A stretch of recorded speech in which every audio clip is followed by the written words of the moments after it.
বন্ধুরা, চেষ্টাই হলো সফলতার মূল চাবিকাঠি, তাই না? তুমি যদি চেষ্টা না করে প্রথমেই হার মেনে বসে যাও যে আমার দ্বারাই হবে না, তাহলে কখনোই হবে না, তাই না? তোমাকে তাই চেষ্টা চালিয়ে যেতে হবে। আর দেখো, তোমাদের সামনে আমি আমার কালকে দুপুরে রান্নাবান্না নিয়ে চলে এলাম। দেখো কী কী রান্না হয়েছিল কালকে। মাছের ঝাল, এখানে হচ্ছে আলু ভাজা, এখানে হচ্ছে টক ডাল, আম দিয়ে টক ডাল। গরমে কিন্তু টক ডাল খেতে বেশ ভালোই লাগে। আর এখানে হয়েছিল ঝিঙে আলু পোস্তর তরকারি। পোস্তর তরকারি টক ডাল কিন্তু বেশ ভালোই লাগে গরমকালে, তাই না?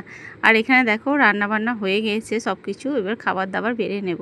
আর এখানে তো আমাদের ভাত আছে, তো আমি খাবার দাবার নিয়ে নিচ্ছি। দেখো এখানে পোস্তর তরকারি নিয়ে নিচ্ছি, মাছের ঝাল, সেই সাথে দেখো আলু ভাজা, সেই সাথে নিয়ে নিচ্ছি একটু করলা ভাজা, আর আম ডাল নিয়ে নিয়েছিলাম। এগুলোই ছিল কালকের লাঞ্চ থালি।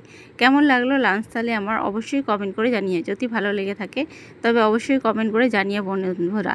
সেই সাথে আজ সকালবেলা কী কী সিম্পল রান্নাবান্না করেছিলাম সেগুলো তোমাদের সাথে শেয়ার করব।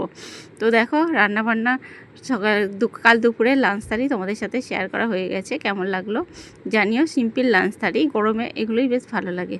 তো বেশি কিছু রিচ খাবার ভালো লাগে না, সিম্পল ভাজা তরকারি মাছ ডাল বাঙালির যেগুলো খাবার সেগুলোই ভালো লাগে। তো দেখো সকালবেলা কী কী রান্না করছি, এবার চলে এসেছি। আজ সকালবেলা রেগুলার রান্না করেছি। দেখো বড়ি ভেজে নিচ্ছি। সকালে 6টার সময় রান্নাবান্না করি আমি, সকাল 7টার মধ্যে টিফিন প্যাকিং করে দিতে হয়। তো দেখো সিম্পল একজনের জন্য রান্নাবান্না হচ্ছে, তো দুপুরবেলা আবার রান্নাবান্না হবে আমাদের। আর এটা দেখো বড়ি ভেজে নিয়েছি। প্রথমে ঝিঙে আলু পোস্তর তরকারি হবে। দেখো ঝিঙে বড়ি ভাজা হয়ে গেছে, এখানে পেঁয়াজ আর পাঁচফোড়ন দিয়ে ভেজে নিয়েছি। আর এখানে দেখো ভাত হচ্ছে আমার, এখানে ঝিঙে আলুর তরকারি হবে। ঝিঙে আলু সব ভেজে নিচ্ছি ভালো করে।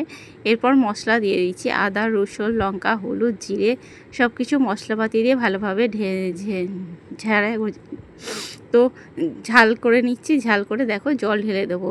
ভাজা ভাজা হয়ে গেছে মশলাগুলো, এবার জল দিয়ে দেবো। শেষে ফুটে উঠলে বড়ি দিয়ে তরকারিটা নামিয়ে নেব। ঝিঙে আলু পোস্ত আর বড়ি দিয়ে বেশ ভালোই লাগে তরকারি খেতে। আর এখানে দেখো করলা ভাজা হবে। করলা ভাজার জন্য করলা কেটে নিয়েছি। আর এখানে দেখো কাঁচা আম কেটে নিয়েছি। গরমকালে টক মাছ তেতো যেমন বেটার, আর এখানে টকও কিন্তু ভালো লাগে। গরমকালে টক ছাড়া বেশ ভালো লাগে না, তাই না? এখানে দেখো ঝিঙে আলু পোস্ত আমার ফুটতে শুরু করে দিয়েছে।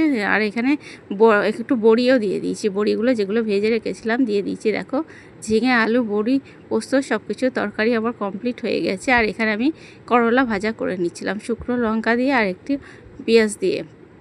দেখো করলা ভাজা করে নিয়েছি। আর আমার এখানে তরকারিও হয়ে গেছে। পেঁয়াজ দিয়ে করলা ভাজা বেশ ভালোই লাগে। শুধু করলাতেই কিন্তু পেঁয়াজ দিয়ে তোমরা ভাজা করে দেখবে বেশ ভালোই খেতে লাগে। তোমরা কে কে করলা ভাজা পেঁয়াজ দিয়ে করো অবশ্যই কমেন্ট করে জানিও। আর এখানে দেখো আমের চাটনি করে নিয়েছি শুকনো লঙ্কা আর একটু সর্ষে ফোড়ন দিয়ে, অল্প মিষ্টিও দিয়েছিলাম। এগুলোই ছিল আজকে আজ সকালে আমার লাঞ্চের মেনু সকালবেলা। কেমন লাগলো ভিডিওটি কমেন্ট করে জানিয়ে, যদি ভালো লাগে থাকে অবশ্যই সাবস্ক্রাইব করে পাশে